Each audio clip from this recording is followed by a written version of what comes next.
नमस्कार, मैं हूं आपके साथ अंजलि और आप देख रहे हैं क्रांति बुलेटिन। तो चलिए शुरुआत करते हैं आज की बड़ी खबरों से।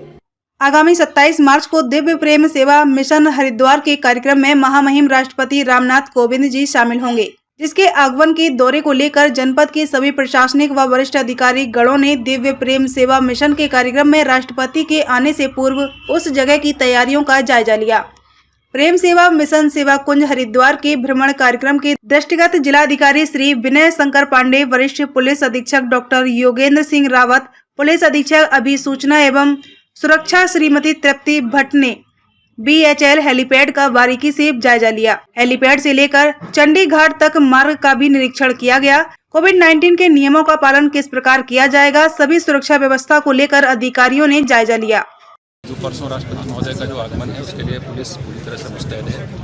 ट्रैफिक जिस रास्ते से भीड़ गुजरेगा उस पर तात्कालिक तौर पर बंद कराया जाएगा। स्कूटर वहाँ पर ट्रैफिक कुछ देर के लिए बंद रहेगा। बाकी यहाँ पर जो कार्यक्रम है इसके लिए पूरी व्यवस्था हम लोगों ने देखी है। ASL टीम हमारे साथ चल रही है और हम लोग जो लास्ट में कुछ अगर थोड़ा बहुत कोई कमी बची हुई है तो उसको ठीक करवाएंगे और उसकी तैयारियाँ लगभग पूरी हो गई है। तो आज इसी सिलसिले में हम SSP साहब और हमारे प्रशासनिक और पुलिस अधिकारियों की टीम थी। हम लोगों उनके स्टार्टिंग पॉइंट से लेकर जहाँ पर कार्यक्रम होना है सारी व्यवस्थाएँ चाक चौबंद है। जो थोड़ी बहुत कमियाँ हैं उनके बारे में यहाँ के आयोजकों को और अपने अधिकारियों को बता दिया गया है। हम उम्मीद करते हैं कि ये यात्रा सकुशल संपन्न होगी। हरिद्वार के कनकल थाना क्षेत्र में स्थित होली के दिन हुआ विवाद अब तूल पकड़ता जा रहा है। इस मामले में कश्यप समाज और भीम आर्मी से जुड़े लोग भी कूद पड़े हैं। हरिद्वार के कश्यप धर्मशाला में हुई बैठक में सरकार से दूसरे पक्ष की ओर से भी मुकदमा दर्ज करने की मांग की गई है। 2 दिन में कार्रवाई न होने पर आंदोलन की चेतावनी भी दी है। दरअसल होली के दिन भगवतीपुरम कॉलोनी में 2 पक्षों के बीच झगड़ा हो गया था। इस मामले में पुलिस ने एक पक्ष की ओर से मुकदमा दर्ज कर 4 लोगों को जेल भेज दिया है। अब दूसरे पक्ष के लोगों ने भी मुकदमा दर्ज करने की मांग की है। इस मांग को लेकर कश्यप धर्मशाला में बैठक बुलाई गई। बैठक में कश्यप समाज और भीम आर्मी के कार्यकर्ता शामिल हुए हैं। इस दौरान कश्यप निषाद संगठन के प्रदेश अध्यक्ष ऋषिपाल कश्यप ने आरोप लगाया, राजनीतिक दबाव के चलते इस मामले में एक पक्षीय कार्रवाई की गई है। उनके पक्ष के लोगों की कहीं कोई सुनवाई नहीं हो रही है। उनकी सरकार से मांग है कि 2 दिन के भीतर उनके पक्ष के लोगों की तरफ से भी मुकदमा दर्ज किया जाए। वहीं पीड़ित नरेंद्र प्रधान ने कहा कि दूसरे पक्ष के लोगों ने खुद ही अपने घरों के शीशे तोड़कर उनके लोगों को फंसाया है। उनके 4 लोगों को जेल भेज दिया है, जबकि विवाद में उनके पक्ष के लोगों को भी चोटें आई हैं, लेकिन उनकी कहीं कोई सुनवाई नहीं हो रही है। उन्होंने चेतावनी दी है, यदि 2 दिन के भीतर उनकी तरफ से मुकदमा दर्ज नहीं किया गया तो वो आंदोलन भी करेंगे। हमारे खेत है वहाँ पे, उन्होंने हमला बोला, सिर फोड़े उन्होंने, उनके हफ्ता तप्पी करी उन्होंने सबने पी रखी थी, दूध हो रखे थे पूरे, और सिर से अपने आप ही शीशे फोड़ दिए, अपने आप ही उनके बच्चे के सिर फोड़ दिए उन्होंने। और हमारी कोई सुनवाई नहीं हो रही, ना हमारी पुलिस कर रही है, ना कोई हमारा प्रशासन, कोई नहीं हमारी सुनवाई कर रहा, कोई भी नहीं कर रहा हमारी सुनवाई। हमारे सारे बच्चे जेल पहुंचा दिए उन्होंने, उनके सब घर पे बैठे हैं। इतनी बड़ी बैठक हुई, हमने निर्णय लिया अगर हमारी कोई सुनवाई नहीं होने की तो हम उनके सब पे गिराव करेंगे, बस नहीं हमारी कोई सुनवाई होगी तो हम। बेगम है, वहाँ फील्ड है, उसमें खेलने गए थे। वहाँ से शाम के टाइम वो लौट रहे थे। ये लोग कुमाऊनी होली जो होती है उस तरीके से ये लोग घूम घूम कर होली खेल रहे थे और ये खड़े होकर वहाँ पे देखने लगे।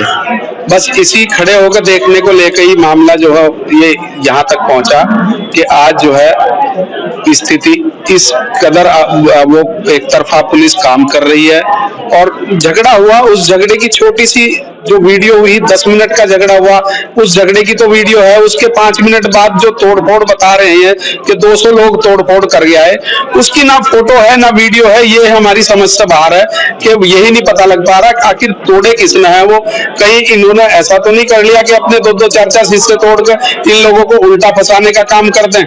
हमें तो कहीं ना कहीं यही लग रहा है। पुलिस की भूमिका हमें तो एक तरफा लग रही है। पुलिस कल भी हमें जो है कह रही थी कि भाई आप 2 एक लड़के को और दे दो अपने, एक हमने हमारे पास आ गया और हम जो है इसमें 354 नहीं लगाएंगे, केवल 2 पे 354 जाएगी।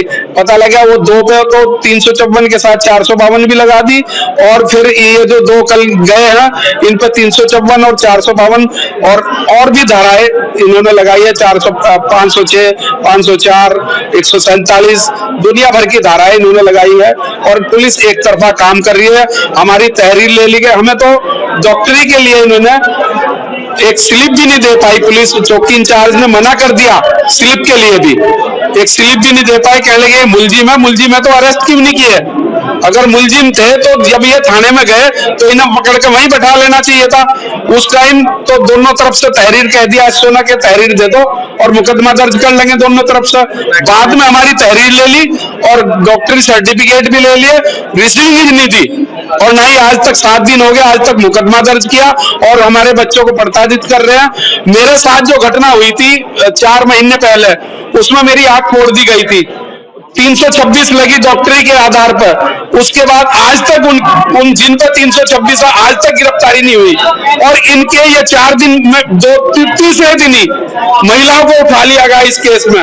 तो ये कहीं ना कहीं जो इन्होंने किया है कि पहाड़वाद और प्लेनवाद का जो मुद्दा दिया है इन्होंने, पहाड़ी महासभा एक महासभा इसमें कूद पड़ी, तो ये कहीं ना कहीं उसके दबाव में काम कर रहे हैं, और ये कहीं ना कहीं इनके अधिकारी भी इन्हीं का काम कर रहे हैं और नेता भी इन्हीं का काम कर रहे हैं। हमारी कोई सुनवाई नहीं है कहीं भी।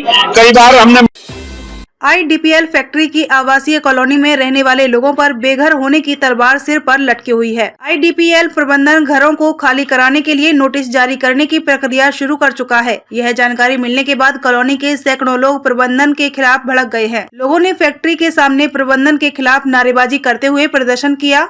आवासीय कॉलोनी को लीज पर देने की मांग IDPL प्रबंधन और सरकार से की।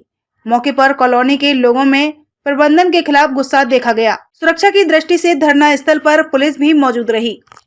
मैं सुनील कुटलेड़िया मेरा नाम है और मेरी पैदाइश ही IDPL की है।